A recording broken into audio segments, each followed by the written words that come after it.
All right, everyone, welcome once again to the Faces of Business. I'm Damon Pistolka, and with me today, I've got Spencer Strickland with me, and we're going to be talking about tax strategies for business owners. Welcome, Spencer. Thanks for being here.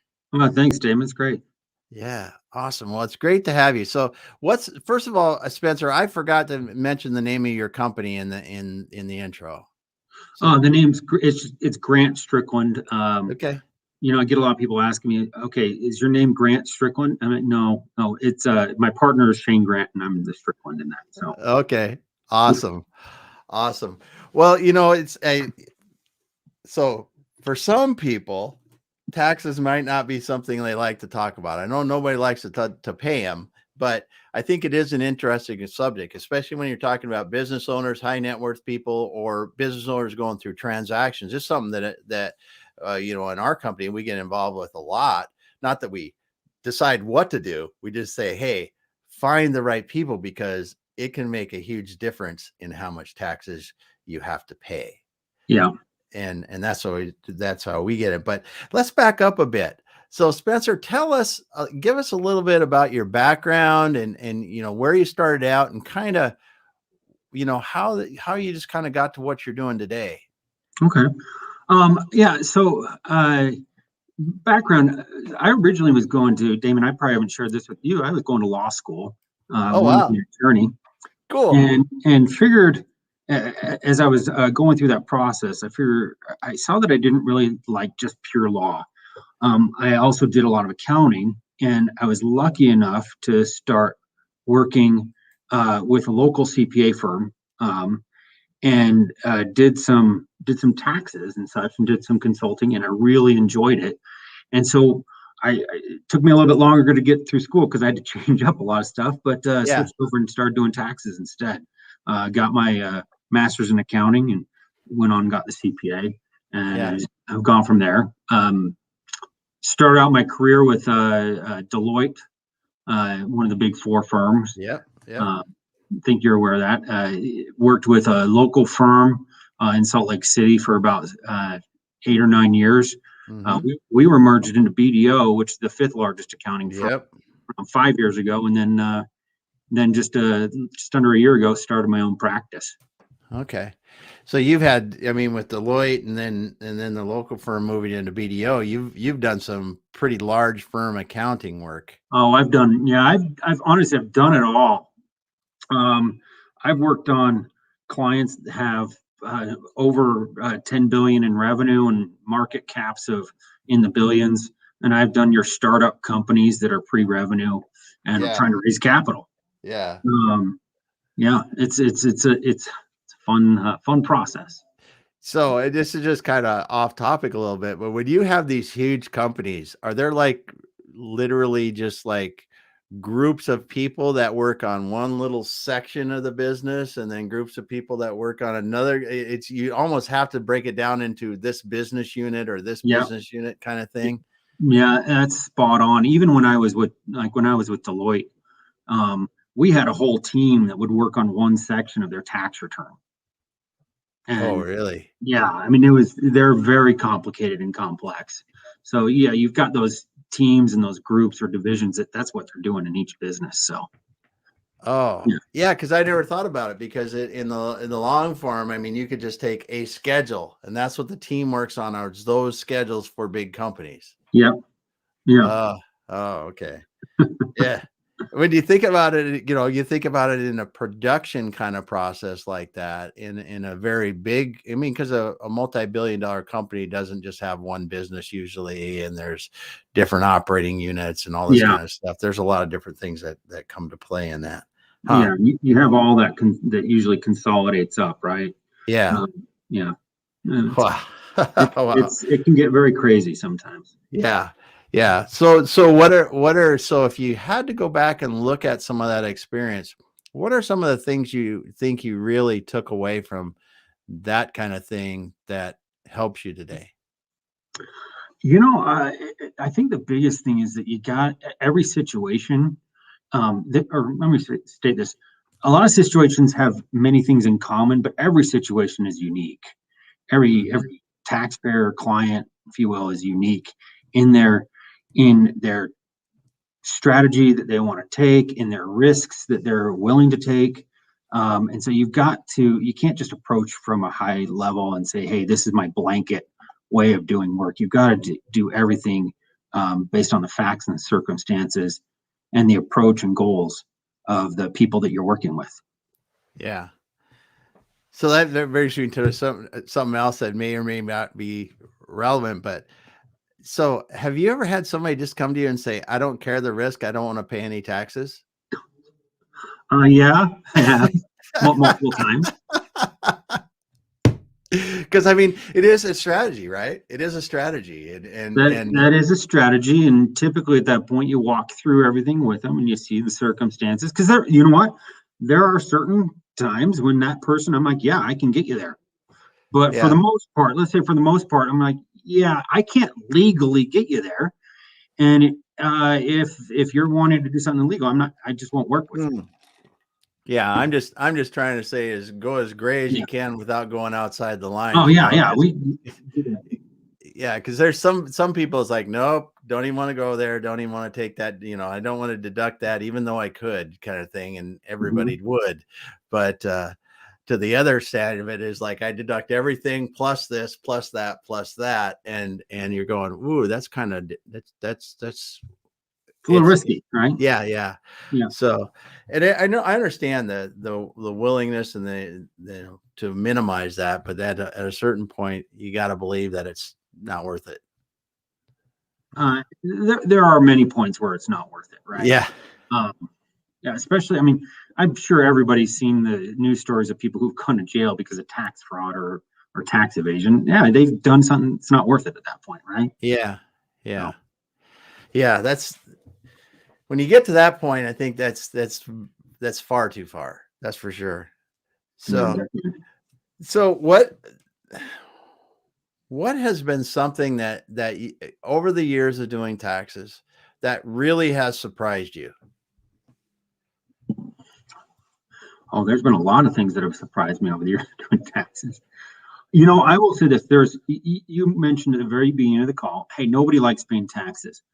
I've had, and like isn't the right term, but I've had one person in my entire career who actually wanted to pay tax.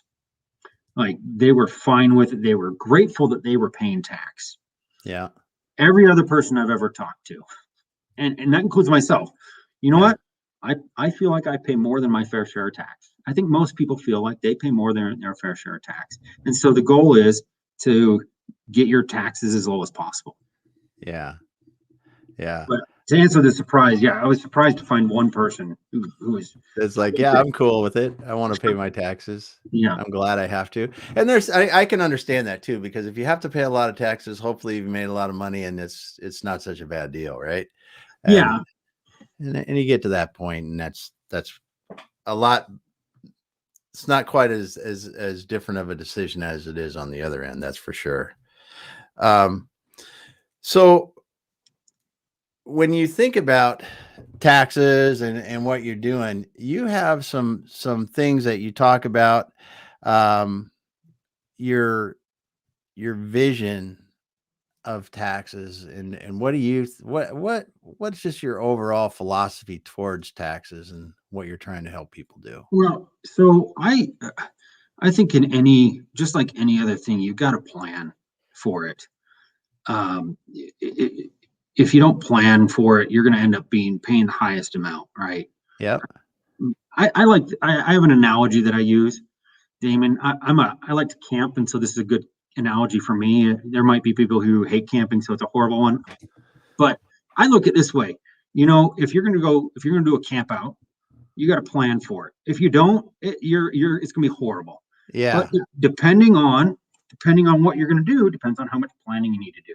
If it's just me, and actually, let me go back. I've got a buddy who he loves to camp, and he just gets in his car and he drives up into the mountains, and he has a sleeping bag and a tarp, and he'll get up in the mountains. He hikes up to the place that he wants to camp, puts the tarp down, puts the sleeping bag down, and camps there. And he'll spend the next day hiking, and then he goes home. Not a lot of planning into that. Okay, it's just him. However, with me, I'll usually go camping with my wife and maybe my kids.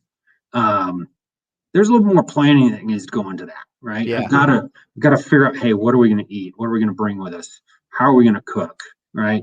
And then I'll give you another example. This last year, I did a whole family, like my extended family. We did this huge camping trip, tons of planning that had to go into that, right?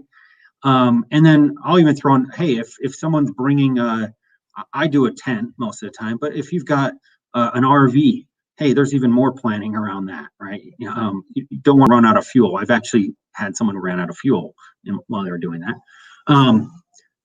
But the point is the same with taxes. You have different levels, and that's sort of my philosophy. You have different levels. If I'm an individual person, have a W-2 wage coming in. There's not a lot of planning that can be done, and there's not a lot that you really need to do, but you still should be looking at it at least, just on an annual basis. If I've got W-2 or I've got a business involved, hey, I'm a little bit more complex. My plan needs to be a little more complex. If I've got multiple businesses involved, it needs to be even more complex, and it can just keep growing and growing and growing as far as what your plan needs to be in order to get you to where you want to be from a goals perspective. Okay. That's how and I always try and start it out with, hey, what's your goal? What do you want to do? If the answer to that goal is, hey, I don't want to pay any tax, well, let's figure out what the real goal is there. But because you're trying to, most of them, it makes a lot of sense, and it is a great analogy, because if you look at that and understand, and when you got multiple businesses, income going between multiple businesses, or and just how the owner takes compensation or doesn't, or there's just a lot of that, and the ownership structures in them and how that affects it. And sometimes even with other corporations owning part of it too, it just can add to the complexity an awful lot. Yeah. So, interesting. So if you were out there looking, what were let's just play it for example. I'll just back up a little bit. If I'm sitting here today and I'm a high net worth or a business owner, and I'm sitting here, what are some of the questions I should be asking my tax person every year? Because that's the thing that I always wonder, is what we really should be talking to them about. Yeah. Well, honestly, I think the number one thing you really want to do, and I say this, Damon, because I see so many people who they don't plan. Okay. The number one thing you want to do is go to your tax professional and say, hey, I'd like to sit down and talk about what I can do to minimize my taxes. And then you sit down and you talk to them, right? And for lack of a better way of saying this, when you're in that meeting with them, you're asking, well, what are some ideas that I can do? Generally, they should be able to come up with certain things that you should be doing. Okay. And I'll be honest, even in my case, there are times when I sit down with someone and we go over their taxes. And like I look at a prior year tax return to see what's done, and I'll ask them a bunch of questions, and I'll say, "Are you doing this? Are you doing this? Are you doing this?" And the answer could be yes to all of them. And so my answer as a tax professional may be, you know what, you're doing everything you can based on your circumstances right now. Yeah. Common ones. If you're just a W-2 employee, that's all you got. Okay. Tax planning strategy. Make sure you're contributing to a retirement plan, if available. If you've got a high deductible health insurance plan, make sure you're contributing to your HSA, or your company's contributing to your HSA. If you're, there's strategies that you'd want to go over around your itemized deductions versus standard deductions and things like that. But from an individual standpoint, if you're in a business, if you've got a business, you should be going in and asking, hey, can I deduct this? Or the question is, hey, what am I not deducting that I can? Yeah. To do that, your tax professional needs to have access to what you have been deducting, or what your accounting looks like. But those are the typical things that I would go in and ask. And honestly, you got to ask almost that same question or same questions every year, because tax law constantly changes. We have a proposal out right now that is going to change a significant amount of tax law. And as that changes, there are certain deductions you previously could take that you can't. And there are deductions now that maybe you can take that you previously couldn't. Mm-hmm. Yeah, that's good. It's good. I think you're right. I wouldn't know that you're right, but it seems reasonable what you're saying is going and asking every year because the tax laws are always changing. That's for sure. Yeah. And um, so what we should be asking, and then there are some things that we should be doing as well, and that is primarily first we should be going in and asking the tax people what are good some things. Are there other things we should do, and are there specific places where we should be researching some things, or where are some places just to understand generally what's going on? So, Damon, I'm going to twist that a little bit. I want to say what you shouldn't do. Okay. And when I say shouldn't, like take it for a grain of salt, if you will. Yeah. I have a lot of people who reach out to me and says, "Hey, watch this video," and it's a YouTube video. Yeah. And someone's pitching a tax strategy. Yeah. And I'll watch it, and you know what? Generally, there is some truth in those, and there's some good strategy in there. But I would say I've yet to see one where there was something that wasn't completely wrong that just made it way overblown. They were overselling the strategy to where it did not have the effect that they wanted. Yeah. And so my point to that is don't just trust YouTube. I think most of us, hey, just because it's on the internet doesn't mean it's true, right? Yeah, that's true. That is the case. That is the case. But that being said, I appreciate it when my clients will send me those videos, because then I know they're actually looking for opportunities and they're not just being lazy about their own tax situation. Yeah. And there have been, if I'm completely honest, there have been times when I've seen some of those videos and there was a unique issue. Now, it still wasn't completely correct, but I was able to, as a tax professional, go back and research into it and say, you know what, this is something I did not know before.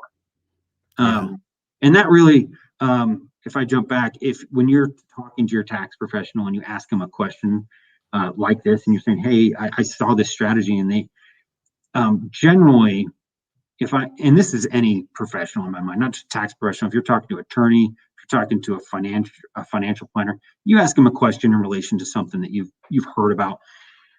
They should either answer it in one or two ways. They should say, oh, I know all about that. Here's some issues around it. Or, well, I don't know a lot around that. Let me look into it and I'll get back to you. What I don't like to hear, and I hear this way too often from various professionals, is, yeah, I don't know anything about that. We can't do anything. I don't get that answer, obviously. But as you're asking those questions, to your tax professional, and just your question on where you can research from a tax perspective, I think the best places are, I love irs.gov. It's gotten a lot better over the years, a lot more robust. If you're reading through anything on irs.gov, generally you can trust it. Now, the IRS straight out says just because it's on our website doesn't mean you can rely on it. Yeah. I find that a little odd. Yeah. But it is a great research tool, if you will. Okay. Yeah. And the other thing, I love this and I hate it. It's the same as the videos. It's when someone comes into me and they say, hey, my friend's doing this, right? And I'm like, well, that doesn't mean they're doing something right. But I still love that people are coming to me and talking to me about it, because I want to get them educated on what they can and cannot do in their situation. Yeah, because every situation is going to be unique, as you said, and it really is. It is. So you can't, just because your friend or your neighbor's doing it or something like that, it can be a completely different situation. Yeah. Damon, can I give you an example of that really quick? Yeah, that'd be good. I've had this happen multiple times. Client comes in and says, my buddy is writing off his boat in his business. How do I want to buy a boat? I want to write that off of my business. Well, the thing they don't know, and I'll right out say this, there are taxpayers who out there, they write off their boats. and they shouldn't. There is an IRS publication as well as what's called a revenue ruling. It straight says you are prohibited from writing off any boat or watercraft. Okay. Unless you are in the business of dealing or leasing boats, if you will. And so many times, hey, that person is actually leasing out their boat. That's how they're writing it off. They have a business for doing that. You can't necessarily, me and my accounting practice, I'd love it if I could go out and buy a boat, plaster my name across the bow of the boat, and I can deduct it in my business. I could do that, and I'm playing an audit game, right? Yeah. I'm waiting to see if the IRS comes and audits me. But under the laws, no, I can't do that. Yep. Huh. That's interesting. Well, I think you're right. It's like some of the things you can do, and you may get away with it for a while, but you may end up paying for it later. Yeah. Yeah. And that is a great example because I'm pretty sure I've heard that myself. Well, everybody wants to do it. Yeah. Yeah. And Damon, I've said this to you before, and I'm sure a lot of people on here have heard this. There's the saying, pigs get fat, hogs get slaughtered. Yeah. Right? Pigs are the general thing around that is, hey, do the little things here and there, do the things that are within that, and you're going to continue to save money on taxes and grow your wealth. If you're being super aggressive, eventually you're going to get caught and you're going to get in trouble. So. Yeah, that's for sure. So we're heading into the end of the year. You got a new president in office this year. And we started off earlier this year with talking about taxes changing, capital gains were going to change. I always hear that a lot in our business about capital gains. We were at, what is it, just shy of 20% or something like that on capital gains. And there was first thing that came out, it was like going to be close to 40%. So what are some of the things that you're seeing coming out of the different committees or the House or the Senate that, gives us an indication of what's going to be happening with our taxes for 2022 and beyond? Yeah. Okay. This is the perfect question for right now, because the House and Ways and Means Committee just released their proposal on a tax bill. I believe it was on the 14th. Okay. Actually. Anyway, they released it, and it's been thrown out there under various plans that they want to raise capital gains to 40%. Underneath this bill that was passed, they're proposing a 25% top capital gains rate. So you'd still have, right now, you have a 15% rate that goes up to a 20% rate when you reach certain thresholds. And this would just, once you reach even a higher threshold, it'd be 25%. Okay. Okay. Along with that, you currently have what's called it's a Medicare surtax, 3.8% on anything above 400,000 in income. So your top capital gain rate could end up being 28.8%. Okay. Okay. The other thing that a lot of people are looking at are those individual rates. Right now, your top individual rate is 37%. It's proposed to go up to 39.6. 39.6 is the rate it was before the Trump tax cuts that passed a few years ago. Okay. And then the corporate rate right now, corporate rate is currently at 21%. It's a flat corporate rate. Under the proposal that's out there right now, they would raise it to 26.5%. I don't know why they love throwing in this 0.5%, like 26%. Even the 21%. Why can't we just do 20%? Yeah. I like even numbers. The 26.5%, just so you're aware, only applies to businesses that have taxable income in excess of $5 million. Okay. So everything up to 5 million would be at 21%. Everything above 5 million would be 26.5. The other thing that is a little, in my mind, concerning is that 3.8% that I talked about for capital gains, that additional amount if you make more than 400,000. Typically, that's only on investment income. So interest, dividends, capital gains. Congress, or in this bill, if it was passed as is, Yeah. It would include that 3.8% on anybody. If you have ownership in an S corporation or partnership, your earnings coming out of that, even if you're active in it, would have to still be subject to that additional 3.8% tax. It's a little concerning because it's called an investment income tax, and I feel like if you're working in your business, it's not really income. So that's why it's concerning to me. And so when you look at that, would that, so that's like on the draws and such that you would be taking out. Effectively on your draws. Now, again, that's if you're making more, if you're single and you're making 400,000 or more, and if you're married, it's 500. Married filing joint would be 500,000 or more. Okay. Okay.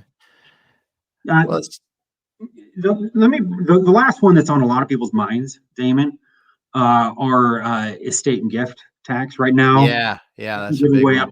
I can get, each spouse can give almost $11.8 million without paying any tax on it. If they die, they can give it away. If they give it away throughout their life, they can give it away to their heirs, like kids and grandkids and such, throughout their life. That's an in total amount, or is that per child, or that's an in total? Okay. Yeah. What they're looking at, what the proposal would be, is to reduce it down to $6 million, so almost in half. Yeah. Effectively, what this is saying is, hey, if you're worth more than $6 million, you're wealthy and you deserve to pay a tax on that if you pass, or if you want to give away more than that. This is creating, I've had, since this came out last week, I've had multiple calls because you got people who are worth $12 million and they're like, hey, I didn't really need to do anything. I need to do something now before this potentially passes, right? Yeah. Again, that's if you're married, it's per spouse. So even if you were married and you were worth 12 million between the two of you, you could still give away effectively 12 million tax free. Okay. But again, these are just proposals that are out there. I'll give my opinion on, some of these are going to pass, or I think that they will pass. Others, I think they're going to get kicked out. I really don't think, or I'm hoping that 3.8% on your S corp draws and your partnership draws, if you will, I'm hoping that doesn't pass. I do think that you're going to see an increase in corporate tax. It may not be to the 26.5, maybe it's to 25%, but I do think it's going to go up. I do also think that they're going to raise that individual rate. There is just so I can throw something out there, based on some analysis that's been done. If you were in the top tax bracket on all of these, you would effectively pay, just for federal taxes, 46.4% of your income, not including state. So if you were in California and their top tax bracket is 13%, you're well over half of your income's going to taxes. That's a bit more. There are also, Damon, some other incentives that are being proposed. There's not a lot of detail that's been released, especially related to electric vehicles. That's funny how the increases, get them out there right away, but anything you can do to mitigate it, that's going to take us a while to figure those out. I wonder if that's magically happens like that. Well, it's in the bill, and to be honest, I have not read all 1,000 pages of the bill. Right? Exactly. It's just people are more focusing on, hey, oh my gosh, we're gonna have to pay this additional tax. What can we do about it? So. So what are some of the interesting things that you see in the world of taxes beyond, the things? I mean, what are some of the ways? I'll just rephrase my question a little bit. So if you're sitting out here today, you're a high net worth individual, say, man, I might have to pay $500,000 a year in taxes. What are some of the things that you should be doing that you might not be thinking of now? Okay. Number one, and Damon, let's just assume this is a high wealth individual, that they're only getting paid wages. It's not from a business. Is that right? Because that actually came up with me and someone. I was talking with a financial advisor about this, and they deal with higher net worth people, and they were saying, I love sports people, but the one thing about it is they have huge salaries, but it's all W-2 income. Most of their income is W-2 income. So this is a great example.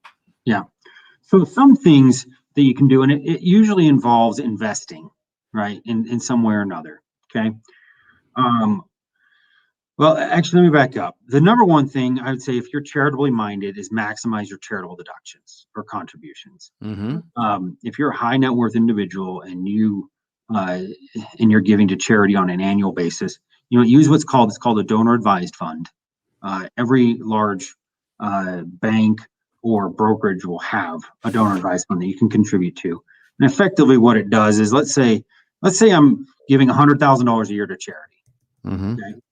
Well, I can, instead of doing that on an annual basis, I could say, well, I've got the cash and I want the deduction. I want to put $1 million into this donor advised fund. And if I'm doing that much, I'm assuming I'm in the top tax bracket. So if I do $1 million, I'm going to save $370,000 in taxes at that point. Mm-hmm. And then over the years, when you put it into that donor advised fund, it is a charitable contribution. It is a 501c3 charity, but you get to direct how those funds are used. That's why it's called donor advised. You've made the donation, but you advise on how it's used. I've done this myself in the past, where I sort of just wanted to double up my deductions for the year. Mm-hmm.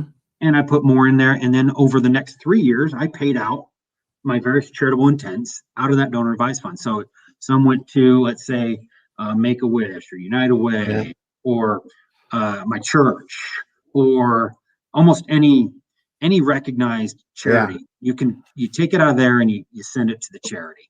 And it's just a great way of doubling it up for that year. Okay. That probably be number one. It's easy, low picking fruit right there. Mm-hmm. Okay.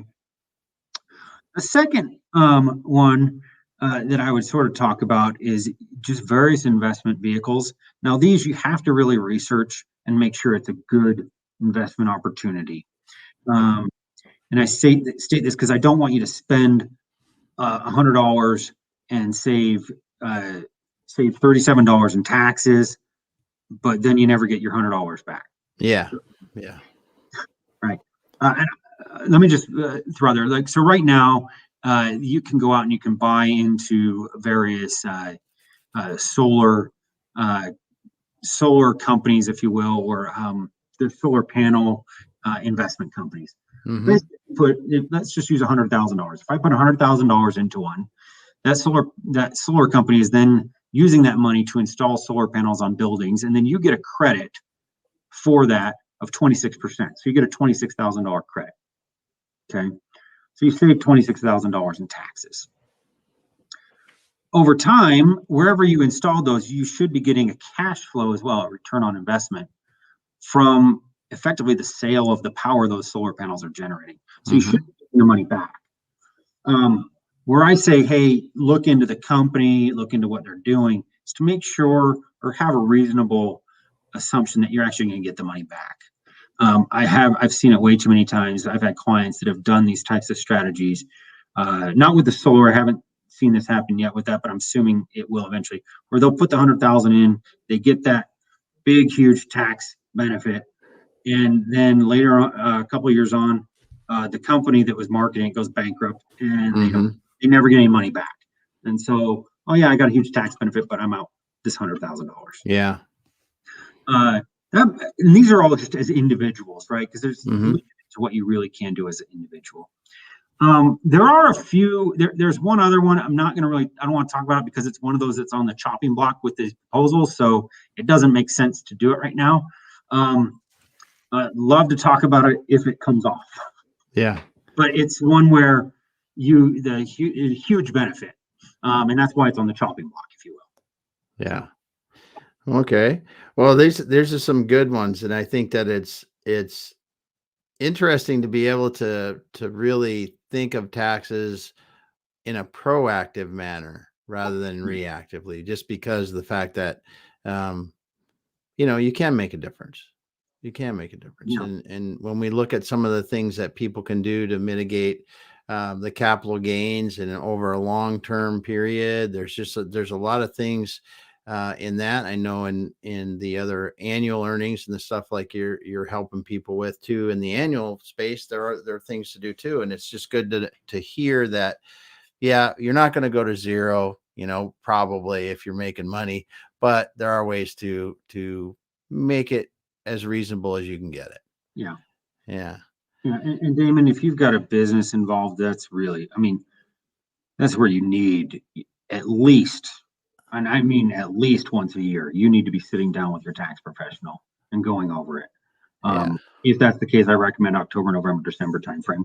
I prefer, this is me, I prefer to sit down on a quarterly, sometimes monthly basis, just to say, hey, here's where we're at. Okay. Mm-hmm.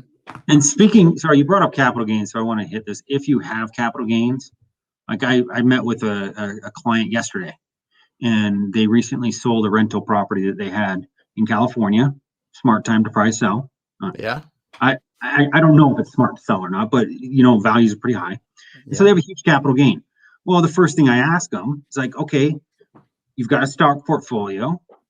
I know it's not likely, but do you have any stocks that are running a loss right now? Do we want to sell those so we can loss harvest to offset this gain? So I'd always say if you looking at that, you've got capital gains. I don't care if it's on stocks, sales of real estate, sales of virtual currencies like Bitcoin, and then you've got other things that are running a loss. Sell those off so you can recognize the loss.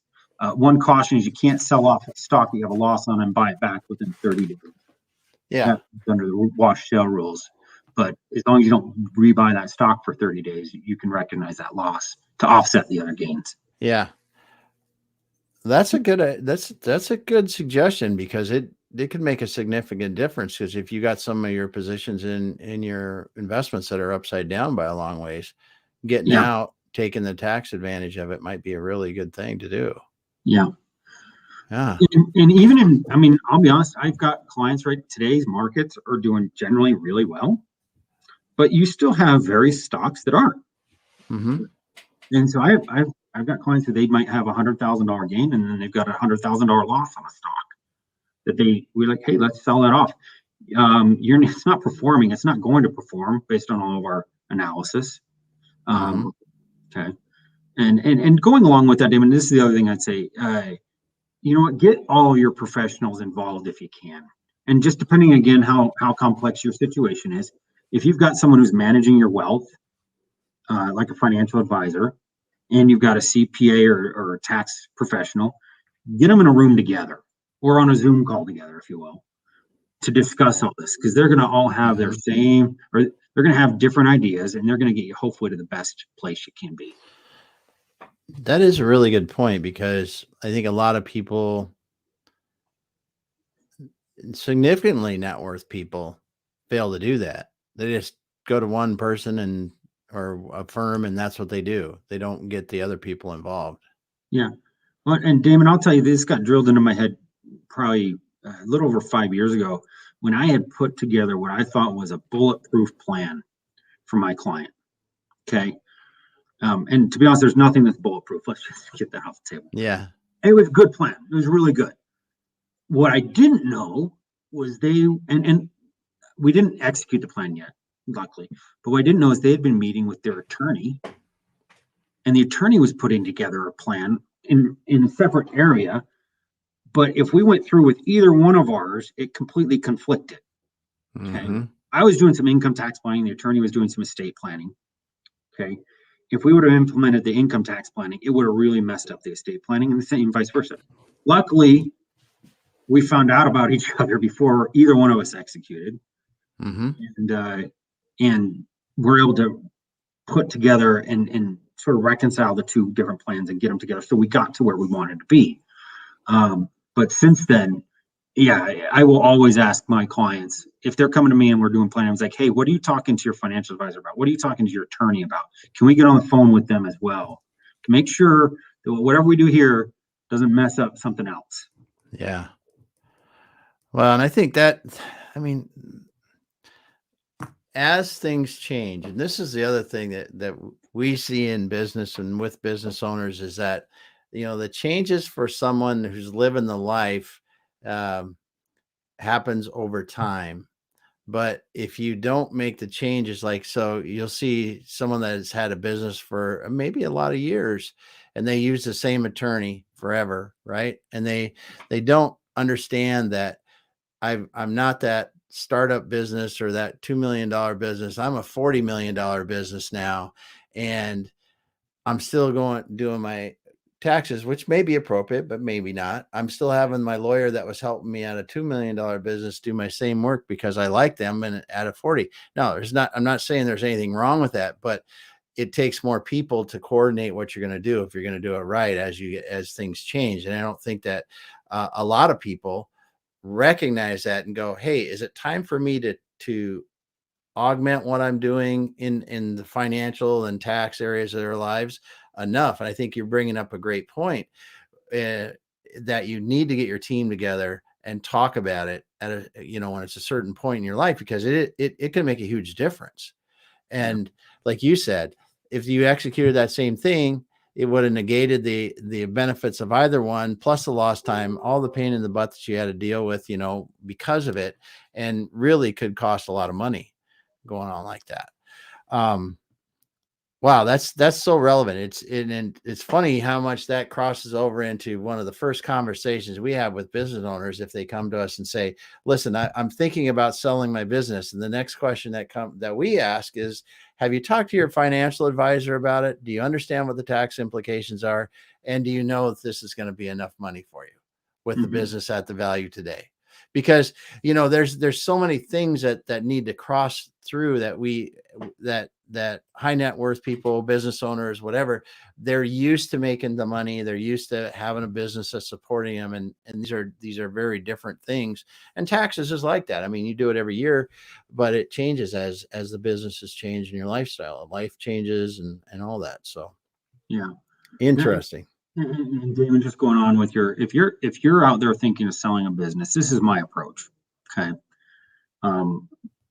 I think before you go out to market, what you want to do is you want to say, and you're not trying to establish a market value of the company. You want to get with your financial planner, your CPA, your in-house accountant if you need to, your attorney, and calculate out, hey, well, here's what I'm spending right now.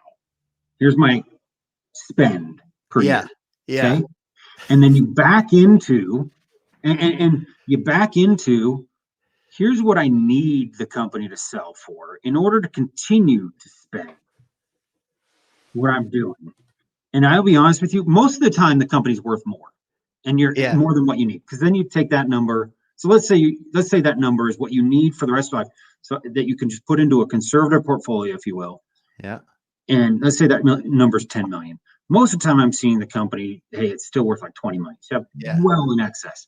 And that's, and you got to make sure that you're talking about after-tax dollars too, by the way.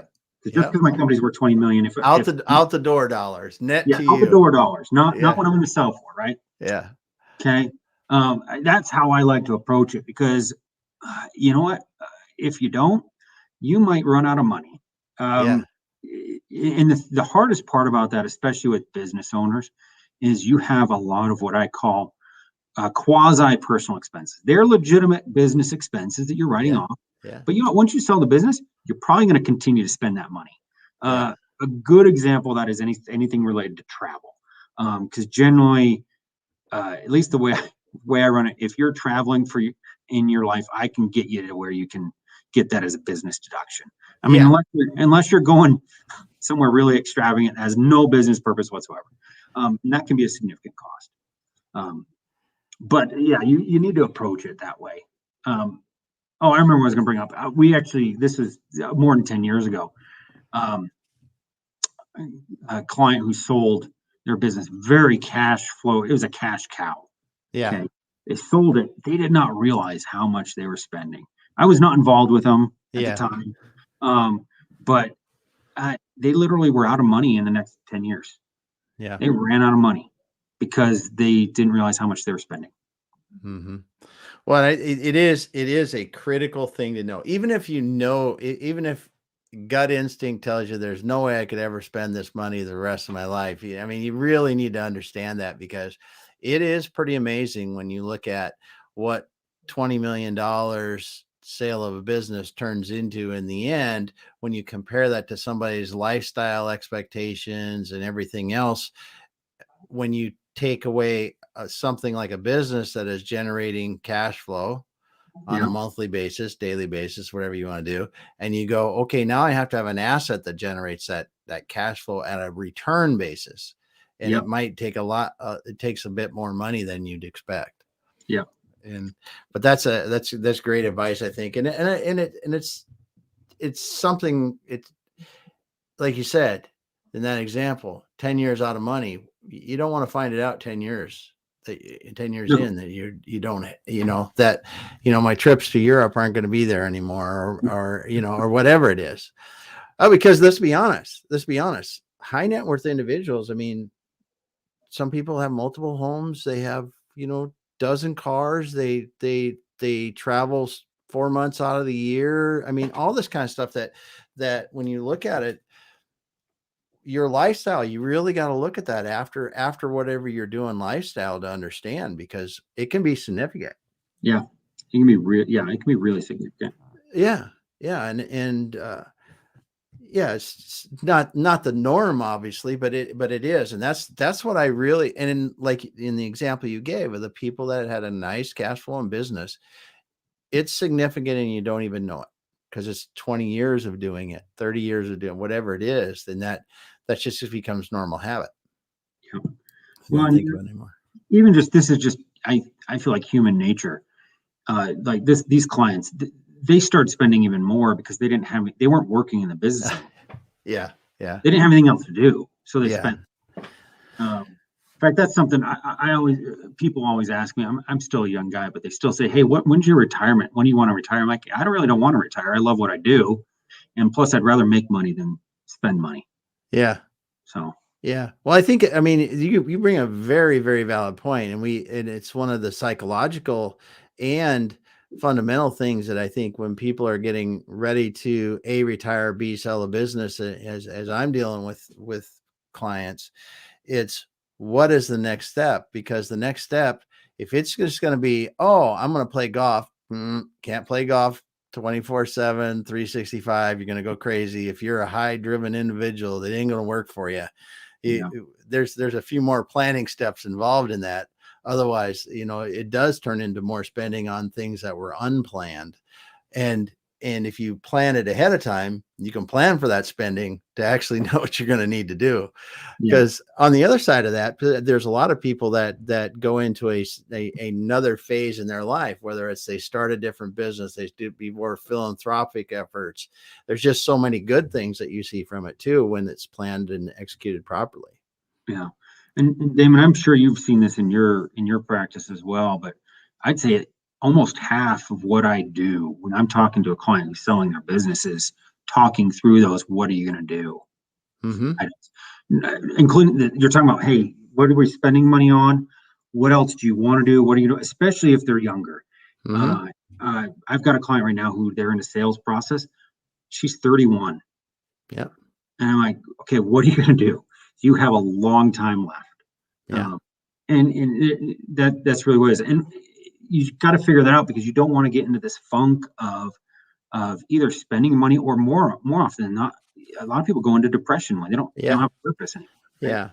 Yep. Figuring that out. And it's cool to hear that you love your work so much that you're like, hey, I could keep working. And I think that a lot. I mean, I'm going to work well into my older age as long as I can do it. And I can see myself changing, and I may not work as intensely for the number of hours, 7 days a week kind of stuff when it needs it anymore. But it really is. It keeps your mind active, keeps other things going. And I think that is really that part of that, as people sell their businesses and decide to exit, they really having a sound plan and thinking about that. I've been fortunate too to actually meet some really great people that help people understand that. I don't deal with that as far as that part of it, but I think for a lot of people, it's probably well worth the investment of trying, talking to people about that. Yeah, definitely. We're kind of getting off on there, but I just wanted to say, because it is just, you're with the taxes and this other thing, but thanks so much, Spencer, for being here today. I mean, I'm glad that I was able to finally get you on and we talk about the taxes, because this is something that, A, it happens every year. B, there's one-time life events and other things that people should be reaching out, communicating regularly with their tax professionals, and really understanding what they can do and how they need to, and what they need to do with their tax professionals to reduce their overall taxes or just keep them appropriate. So, Yeah, it's been a pleasure, Sam. all right. Great. Well, how do people get a hold of you, Spencer? What's the best way? If they want to get a hold of me, easiest way is through email. Okay. I'd be more than willing to give out my phone number, but I think No. most people are this way. I don't pick up a number I don't recognize, so it's Yep. easier for someone to Yep. reach. Yep. I don't know if you, I can share it in the show comments too. you We'll feel do free to that. share my email. And then they can find you on LinkedIn too. It's They Spencer can Strickland. they can find me on LinkedIn. Yep. They can go to my website, grantcocpa.com. Okay, grantcocpa.com. Awesome. Well, and they can get there and hit you with an email from the website and reach out to you there if they've got some tax things they want to talk about. So thanks so much, Spencer Strickland, for being here today. We're talking about tax strategies for business owners and other high net worth people. Thanks everyone for listening today. We will be back again on Thursday.